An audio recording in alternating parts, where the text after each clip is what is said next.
Hey, what's going on, man? Coach James here. Welcome back. Today's episode, we're going to be going over 3 key things in 2K23.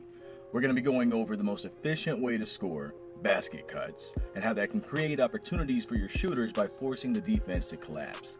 We're also going to be going over pick and roll offense, a staple in every 2K game. And then last but not least, we're going to be going over how to effectively score at all 3 levels so you can make sure you maintain that pressure on the defense to open up scoring opportunities for your team, which is how you really become successful in this year's game. Without any further ado, let's go! All right, here we go. So, as we can see here, we have 4 guys around the paint, but nobody's actually in the paint protecting it. And then my guy, not even paying attention, back to me. So what I'm looking at here, you can see the vision, nobody's there, I see the passing lane, and I know exactly where I'm aiming. I'm not aiming where he's at, I'm not aiming where he might be, I'm aiming where he needs to be. Right on target, tough finish. Here we go. So what I do want to point out here is you notice it's a real basic slip cut. There's not really much to that, but if you're trying to get open on the inbound and everybody's high, and as you can see here, there's nobody actually in the paint. If everybody's up high like that, attack the paint, might get an easy opportunity out of it. So that's exactly what happens here, but as I get in the air, I notice that over there I have a wide open shooter in the corner. You have to take advantage of that. I'm all for attacking the paint, getting the easy points. You definitely have to take what you can get this year. But if you have a wide open shooter, you always have to take that because then they cheat it and you get easier baskets in the paint later when you need it, as opposed to right now when you can take what's there. He does what he always does, and he knocks that down. By the way, there's a couple more clips like this in here. Bailout on silver is incredible. I know you just need bronze to get the basic stuff, and if you're tight on badges, I get it. But if you can afford to put silver bailout on, you get some awesome animations. Like I'm talking, you can go to the paint, attack, do your up and unders, and then do that little drop off to the center. Yo, there's some cool stuff out there, man. So what I'm really trying to do with these film breakdowns now is instead of just explaining what I see or even doing the John Madden style breakdowns, which are still going to be here for sure, I wanted to give you a visual representation of what I really see when I'm playing point guard. It doesn't seem that dramatic whenever you don't add the filter, but when you do this, that's a giant opportunity to call out a cut and give somebody an easy basket. Anytime you can set your teammates up for an easy basket, it's great for chemistry, and that matters more this year than it probably ever has. My goodness, man. A good rule of thumb, if the paint is this wide open, they're playing this high, and the guy that you're calling the cut for is being guarded closely, then it's usually smart to call a cut here for a few reasons. 1, it's an easy scoring opportunity, and 2, again, the more you can involve your teammates, especially when you're playing rec with randoms, the better experience you're going to have. Oh, I forgot I did that. But the point of this, obviously, is you want to make sure that you're leading your guy to where he wants to go. And I mean that literally, by the way. When you're making this pass, if you have directional on, as you should, you're actually holding the analog towards the basket to lead them there. It works the same way if you're trying to set them up for a corner 3. When I'm making that pass, I'm actually pushing towards the sidelines. It doesn't work every time, but it works enough that it's worth it. Nice. So what I'm looking at here, you got this guy. He's sitting pretty low in the paint. Now, because I have great chemistry with my center here, I know that when he sees that, he's gonna pop up here. He might go down and test the waters a little bit, but I know there's gonna be a screen coming from me right here, which means he has to come forward, and these guys have to make decisions. Which brings me into my next point.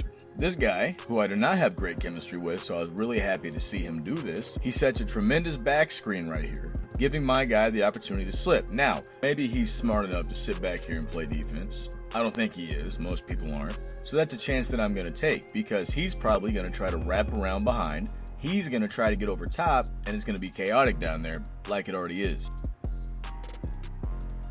I mean, look at that. There's not a lot of space there. If you don't have the vision to see these things before they develop, then you have no chance of actually executing. As you can see, you have 1, 2, 3, 4 people literally surrounding him.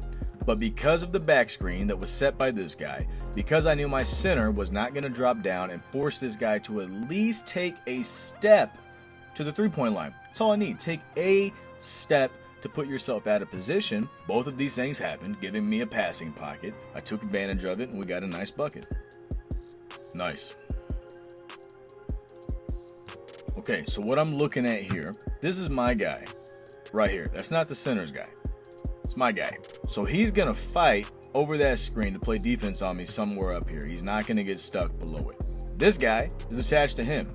So he might bait and give a little bit of fake help, but he's going to get back immediately to make sure the hash is not available. This guy is the center's man. Because he's in a predicament right now, he's going to have to at least step up right around here in order to give some sort of support. So he can hedge up, he can slide over here to take away the drive, he can play the role if it's there. He's got to do something, and he knows that. More importantly, I know that. So because I'm able to see this before it happens, I call for the cut from the corner, and sure enough, nice backdoor cut. Now he has to be able to finish, but he does. Great job.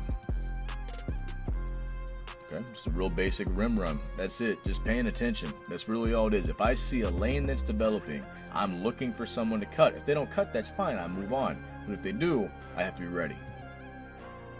I'm not really sure where to put this play, so we'll put it in right here. What I want to point out is he's pressuring me the whole time, right? You can already see now that this guy is starting his motion over here, and he's going to continue that. They're going to try to blitz me and meet me somewhere right around here. Because I can see that coming, I'm anticipating it, and so as soon as they meet, I go into a spin move, and I create a passing lane. I now left these guys way over here. I've created this tunnel, as you can see, with these fancy new graphics I learned how to make, and it's just a really cool way to give us a nice, easy scoring opportunity. Beautiful. So real quick, the reason this play works so well is you see I have two of them jumping right there. The third one jumps immediately after. So then I'm just navigating the paint. I'm thinking I'm gonna get an easy bucket here. I go up and really I have an easy bucket. But more importantly, I know where my people are even if I can't see them. And I'm using that silver bailout that I told you about.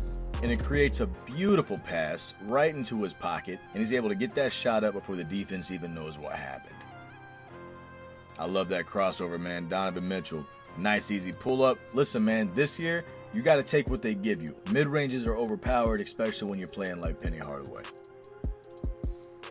Listen, that mid-range turnaround, now I want to break this down, though, because I wasn't just doing this just to do a turnaround, but I would. So I'm coming down here, boom, I stopped there because I see that obviously his momentum is cutting me off to the basket. I see him wrapping. I'm not sure what's going to happen here. My center is probably going to roll basket, and then I can't skip it because there's just too many guys over here that can spam that button at the right time. So I'm reading in this situation as I'm turning around more than anything else. So I hold L2. I don't even get right into my shot. You see how I waited a count. I did that to see if anything developed. It didn't.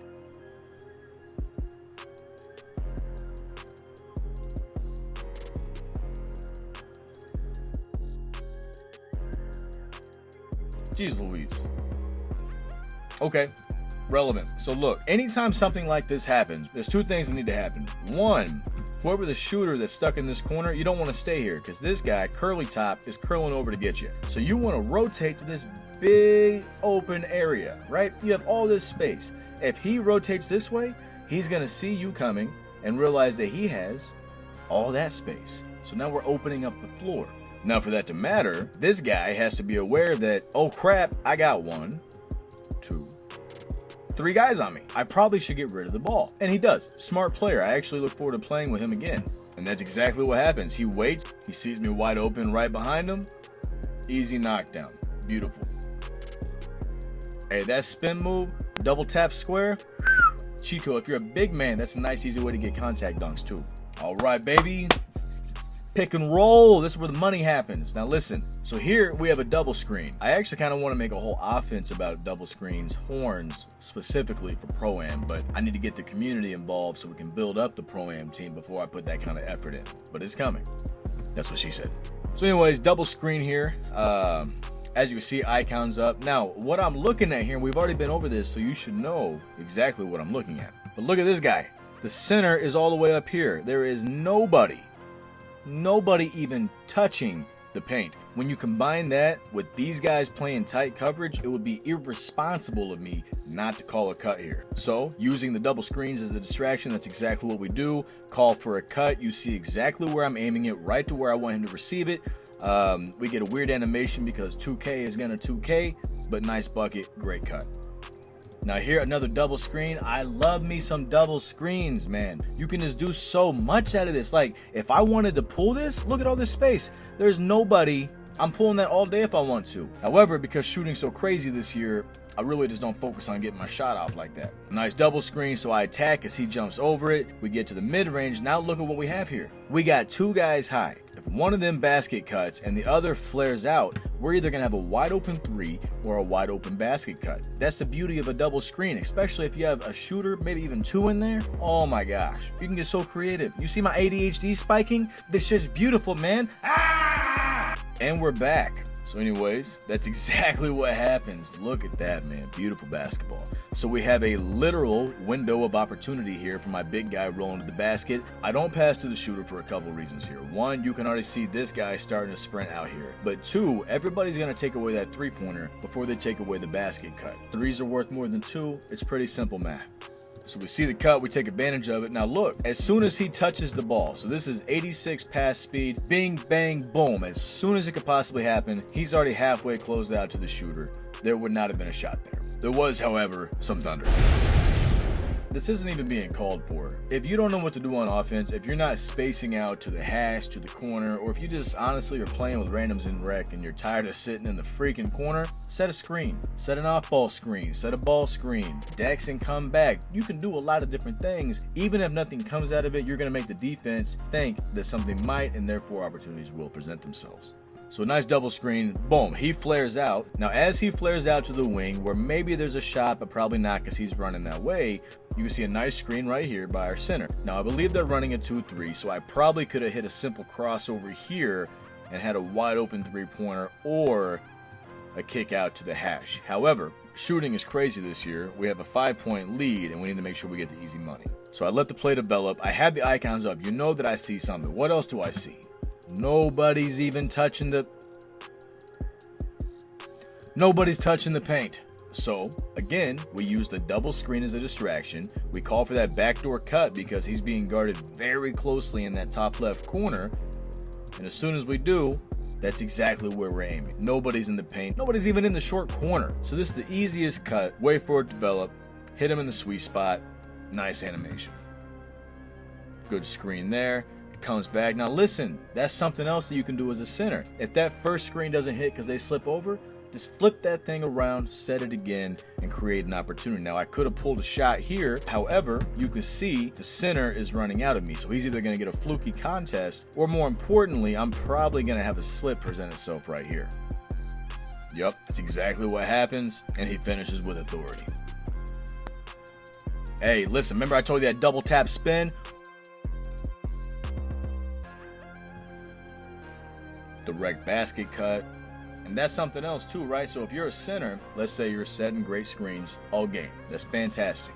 Sometimes you'll be able to jump that, right? So here, there's no need to set a screen because the whole defense is so high. His guy is already at the three-point line, expecting a screen, ready to defend it. So a good rule of thumb, if you're setting a screen, if your man is already damn near at the three-point line, just keep running to the basket. Make them defend it and make your point guard make that pass. So that's exactly what he does here. Easy opportunity. Weird animation, easy bucket. Listen, man, 2K23 is tough. There's no way around it. But if you improve your IQ, if you learn your shot, and you go out there and you have a team-first mentality, this game is actually pretty dope. Aside from all the rec stuff I plan on coming out with, I am looking forward to doing a What If series in 2K23 NBA eras. Don't worry, the rec series is still going to continue. That's what this channel was founded on, and it's definitely the backbone of what we do here. I can't wait to see you guys next time. I appreciate you sticking with me through the end of the video. Until next time, I'm out.